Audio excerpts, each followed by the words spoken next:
Assalamualaikum warahmatullahi wabarakatuh. Nama saya Muhammad Rakaubin, NIM 221344018. Pada kesempatan kali ini saya akan menjelaskan pengerjaan modul praktikum pada modul ke-7 yang bertemakan korelasi di mata kuliah pengolahan sinyal digital. Nah, seperti yang kita lihat di sini untuk modul praktikumnya ada pembahasan latar belakang mengapa konvolusi dan korelasi dibutuhkan, dan perbedaan antara keduanya yaitu kalau konvolusi itu di sini akan memberikan hubungan antara input, output, dan respon impuls. Nah, sedangkan kalau korelasi itu fungsinya untuk mencari gelombang yang diketahui di antara lingkungan yang penuh derau atau noise. Jadi itu perbedaan yang mendasar antara konvolusi dan korelasi di pengaplikasiannya. Nah, untuk soalnya di sini kita langsung saja mengerjakan soal yang yang ada di modul praktikum ini. Yang pertama, kita disuruh untuk membuat program yang semisalnya ada sinyal yang ditransmisikan itu mempunyai pola Hn. Ini value Hn ya. Ada 3 indeks, ada 3, 1, dan 0,5. Dan setelah dipantulkan oleh benda padat, sinyal tersebut mengalami peredaman sebesar setengah amplitudo. Jadi sinyal si Hn ini diredam sebesar setengah amplitudo dan bergeser sebanyak 20 pulsa atau dalam satuan waktu gitu. Nah, kita disuruh untuk membuat program dan menampilkan sinyal yang diterima oleh si Xn. Nah, menggunakan perintah subplot dan plot karena kita bakal multiplot gitu kan ya. Nah, di sini panjang pulsanya 40, berarti nanti aksisnya atau panjang dalam satuan waktunya itu sampai 40 gitu. Jadi kita diketahui ini ada sinyal asli, ada sinyal Hn, kita masukin value H-nya. Seperti biasa kita load dulu package kita, package load signal. Udah, setelah itu ya, kita berikan perintah clear all. Jadi fungsinya untuk membersihkan seperti biasa variabel yang ada di workspace ya, yang mungkin masih tersimpan, kita bersihkan dulu. Nah, setelah itu baru kita masukkan variabel H-nya. Nilai variabel H-nya itu value-nya itu 3, 1, dan 0,5 ya. 0,5 positif. Lalu kita buat untuk panjang dari sinyal tersebut. Itu kita anggap aja ini variabelnya H besar gitu. Dan H besar itu adalah panjang ya, length dari H gitu. Nah, setelah itu kita buat panjang atau batas pulsanya itu kan sampai 40. Berarti di sini kita bikin axis ya sama dengan serus ya. Kita buat 0 itu mulai dari 1 sampai dengan 40. Nah, ini menentukan panjang pulsanya.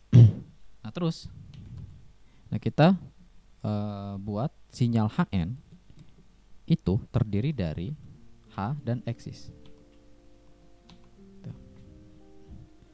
Hanya ini itu adalah nilai si polanya, pola si sinyal yang transmisikan gitu kan ya, dengan panjang axis kan ya, dengan panjang pulsa itu axis sepanjang mulai dari 1 sampai 40 gitu satuan.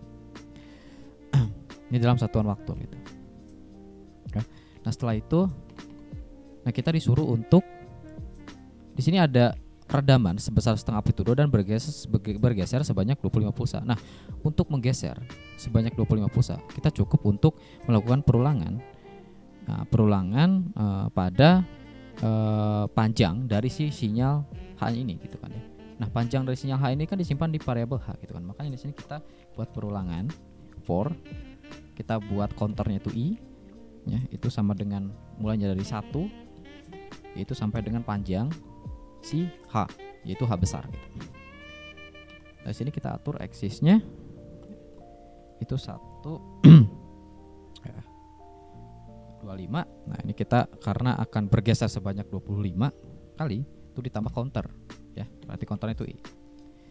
maka ini akan bergeser sebanyak 25 pulsa gitu atau dalam satuan waktu. Ini kita isi jadi ketika bisa sudah bergeser ya, sudah bergeser 25 pulsa, baru kita isi dengan H, dengan nilai H indeks I gitu ya, seperti itu. Hanya ini merujuk ke variabel ini. Jadi setelah bergeser sebanyak 25 dia bakal masukkan nilai H ya. Kita N4 ya. Nah, lalu di sini ada redaman sebanyak setengah amplitudo. Berarti di sini ya, ini kan akan diterima oleh sinyal XN. Berarti kita set di sini namanya XN saja. Coba XN sama dengan 0,5. Berarti kan setengah amplitudo 0,5 dikali axis. Gitu ya. Nah, seperti itu. Ini sudah diredam sebanyak setengah amplitudo gitu.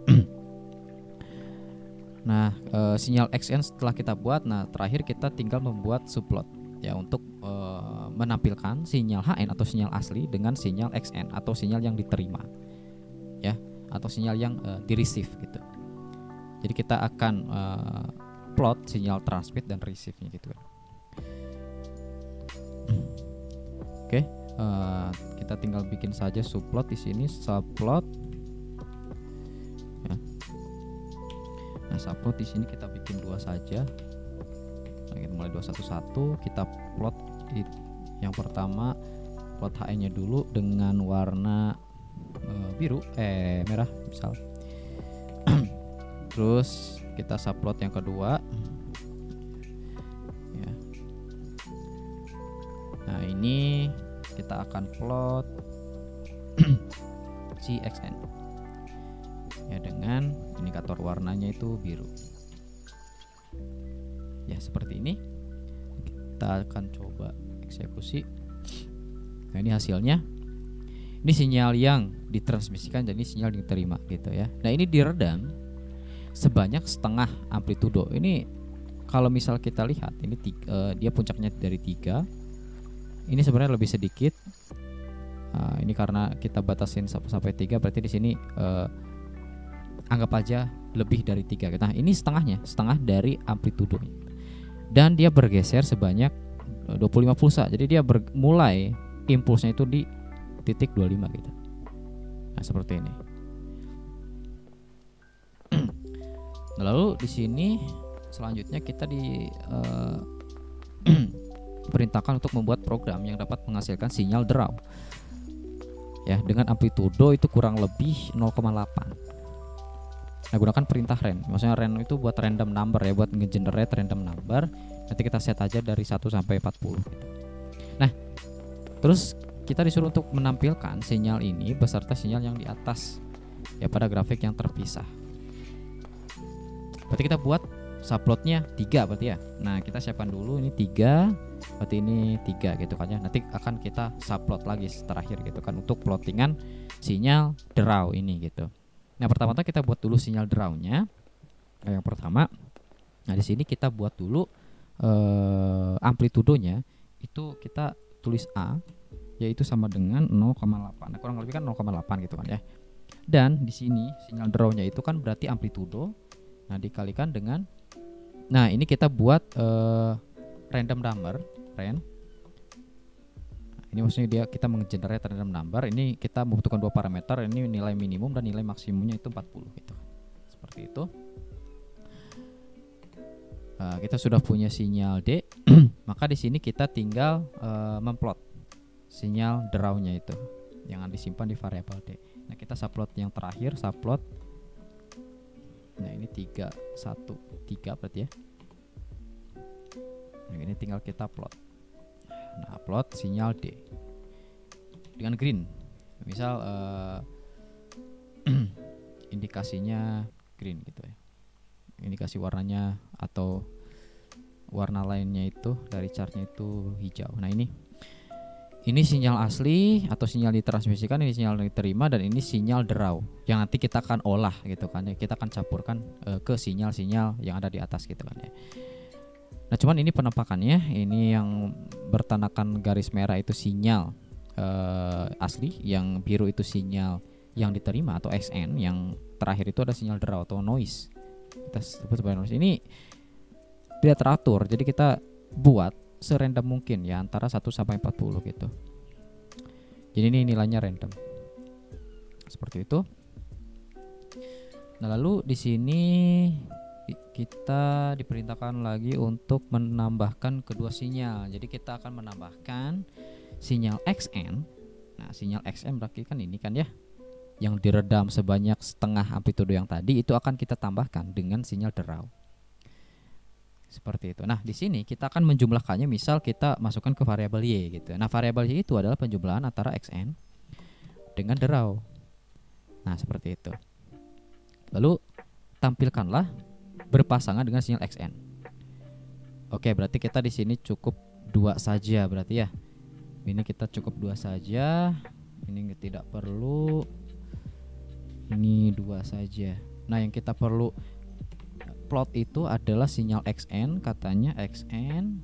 Ini indikator warnanya itu merah dengan draw. Bukan, dengan sinyal draw yang telah dijumlahkan dengan XN, yaitu disimpan di dalam variabel Y gitu. Ini kita tandai dengan biru. Ya, kita akan lihat. Nah, seperti ini. Nah, ini adalah sinyal XN yang dicampur dengan sinyal draw gitu. Ya. Nah, ini ada beberapa amplitudo yang tidak beraturan. Ini adalah akibat dari penjumlahan antara sinyal yang terima dengan noise yang ada gitu.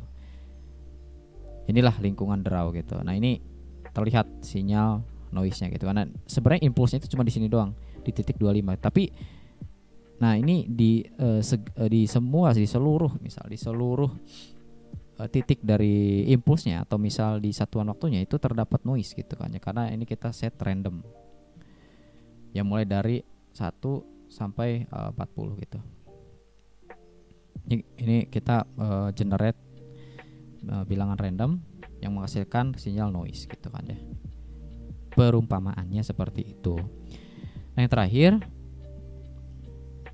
terakhir ini kita lakukan proses konvolusi dengan H-N gitu kan ya, atau H inverse gitu kan. Jadi kita nanti inverse dulu, atau misal kita balikan dulu nilainya gitu kan ya, nilai si H-nya pada N. Jadi kita lakukan proses konvolusi H ya, H inverse pada Y ya, pada sinyal Y. Nah, ya, sinyal yang dihasilkan oleh proses konvolusi tersebut itu disimpan di variabel Z. Lalu kita akan tampilkan hasilnya. Tampilkan kedua sinyal ini secara serempak. Nah, berarti kita akan memplot ya, dari satu plottingan itu dua sinyal gitu kan. Nanti kita akan lihat apa perbedaannya gitu. Ini sebenarnya di sini kita nggak perlu subplot. Ini kita gunakan satu plot. Dengan ini kita akan gunakan satu plot, memplot dua sinyal sekaligus gitu kan ya. Nah, di sini sebelumnya kita akan melakukan proses konvolusi. Nah, konvolusi ini ya dilakukan setelah penjumlahan antara XN dengan D gitu. Kita akan melakukan konvolusi nilai H inverse terhadap Y gitu, sinyal Y. Y ini kan penjumlahan antara XN dan D atau sinyal draw tersebut. Maka di sini kita buat H- atau misal kita masukkan ya H-, namanya H- aja ya, H-. Nah, itu sama dengan flip. Ini flip itu kita akan membalik gitu kan ya, membalik ya. Kalau misal kita analogikan itu flip antara horizontal atau vertikal. Jadi kita itu nilainya terbalik gitu kan ya, antara tadinya kiri jadi kanan jadi kiri, atas jadi bawah jadi atas gitu kan ya, atau terbesar jadi terkecil jadi terbesar gitu kan, tergantung rentang si indeksnya itu kan. Kalau misal indeks 1 dengan indeks 2 itu indeks 1 dengan indeks yang terakhir itu kan dibalik gitu kan. Indeks terakhir jadi indeks 1, indeks 1 akan menjadi indeks terakhir gitu kan. Nah, ini kita flip. Ya, kita flip si H-nya. Nah, H-nya itu ya sini, ini kita kan bakal flip, kita balik gitu kan ya. Terus kita akan lakukan konvolusi, itu disimpan di variabel Z. Nah, berarti Z itu sama dengan conv ya. Konvolusi satu dimensi H min ya yang telah dibalik, yaitu terhadap nilai Y gitu kan, atau terhadap sinyal Y gitu. Nah, ini kita telah melakukan konvolusi ya terhadap nilai Y ya berdasarkan H inverse atau H min gitu kan. Ini kita simpan di variabel Z seperti itu. Nah, di sini kita akan plot sekaligus antara sinyal XN, ini kita tandain dengan red aja. Nah, lalu yang kedua itu kita plot sinyal Z-nya atau sinyal si Y yang telah dikonvolusi dikonvolusi berdasarkan impuls H gitu kan ya. Impuls H yang telah dibalik, yang telah di flip gitu kan ya, atau H inverse atau H min gitu. Disimpan di variabel Z. Makanya di sini kita masukkan plot Z. Nah, ini kasih warnanya biru saja. Seperti ini, mari kita lihat. Nah, ya kira-kira seperti ini gambarnya ya. Yang biru ini yaitu adalah nilai si XN. Ya, XN berarti dia kan nilai X nilai si axis ya kan dikali dengan setengah amplitudo tadi gitu kan ya. Ini sinyal yang diterima ini masih penuh dengan noise ya, masih penuh dengan noise karena ini ceritanya berada di lingkungan noise, dan setelah dikonvolusi itu menjadi sinyal seperti ini yang warna merah gitu kan. Kita tandai dengan warna si merah gitu kan ya. Terbalik. Ini si XN itu ditandai dengan merah. Nah, ini sinyal XN. Nah, sinyal XN kita belum ada derau gitu kan ya. Ini belum bertemu derau. Nah, selanjutnya ini sinyal Z. Nah, itu ini yang sudah dicampur dengan sinyal derau. Kenapa ada sinyal derau? Karena sinyal Z itu mengandung sinyal Y. Nah, yang mana sinyal Y itu antara penjumlahan sinyal XN atau sinyal si merah ini dicampur dengan derau tadi gitu kan ya. Lalu kita konvolusikan dengan H inverse. Nah, ini bentukan sinyalnya yang warna biru itu. Ya. Nah, di sini kita ditanya apakah terletak pada posisi yang sama. Ini kalau misal kita lihat jelas berbeda. Nah, kalau tidak jelaskan penyebabnya. Nah, jadi di sini apa yang terjadi? Jadi terdapat sedikit pergeseran antara titik maksimum, impuls maksimum di sini kan ini kira-kira di titik 28 misalnya. Kalau misal di sini di titik 20, ini 29, ini misal 27 gitu kan ya. Nah, mengapa terdapat sedikit pergeseran gitu kan ya? Nah, karena di sini disebabkan oleh respon impuls ya. Respon impuls gitu. Nah, ini disebabkan oleh korelasi. Selanjutnya, ini kenapa ada redaman gitu kan. Jadi kenapa terdapat redaman antara kedua sinyal ini? Ini dikarenakan adanya proses konvolusi gitu kan ya. Nah, jadi si proses konvolusi itu memengaruhi redaman gitu kan ya, si amplitudonya. Dan untuk pergeseran fasa itu disebabkan oleh respon impuls gitu. Ya. Respon impuls oleh H min atau H inverse gitu kan ya, atau korelasi dari korelasi yang tadi gitu. Nah, di sini si puncak XN-nya itu jelas leading terhadap si sinyal Z gitu kan ya. Makanya di sini yang sinyal Z berarti lagging terhadap sinyal XN seperti itu. Nah, untuk pergeseran fasa itu bisa dipengaruhi oleh noise juga gitu, karena pada dasarnya noise itu memiliki fasa yang berbeda-beda gitu. Makanya di sini ketika misal sinyal Z itu mengandung sinyal Y yang memiliki sinyal derau itu noise, nah dia akan bergeser ya kan ya sesekian dalam satuan waktu gitu kan ya. Jadi fasanya bergeser itu dikarenakan si noise itu mempunyai karakteristik yang berbeda-beda, karakteristik fasa yang berbeda-beda ya. Jadi setiap noise itu memiliki karakteristik fasa yang berbeda-beda, apalagi di sini kita settingnya random gitu kan ya. Ya karena pada dasarnya untuk sinyal noise itu kita nggak bisa tebak gitu kan ya, apakah dia akan bergeser sebanyak sekian, kita nggak bisa prediksi gitu kan ya. Nah makanya di sini untuk melihatnya ini kita bisa plot gitu kan ya keduanya. Nah ini terlihat bahwa sinyal yang dibawakan oleh Z yang telah dikonvolusi gitu kan ya, itu bergeser ya, bergeser sesekian impuls. Ini disebabkan diantaranya oleh noise yang tadi gitu kan ya. Namun untuk inti dari masalahnya itu ada di respon impuls gitu kan ya. Jadi dari respon pulsanya itu sendiri gitu. Nah itu untuk jawaban nomor 4 gitu kan ya. Ini mengapa ada perbedaan fasa dan mengapa ini ada redaman amplitudo ya. Tadi kalau perbedaan fasa itu disebabkan oleh respon impuls dan juga karakteristik fasa noise yang berbeda-beda, dan amplitudo yang berbeda atau amplitudo yang diredam atau ada redaman dalam amplitudo itu disebabkan oleh adanya konvolusi. Seperti itu ya. Ya mungkin cukup sekian untuk pembahasan soal praktikum modul 7. Terima kasih, mohon maaf apabila masih banyak kesalahan. Assalamualaikum warahmatullahi wabarakatuh.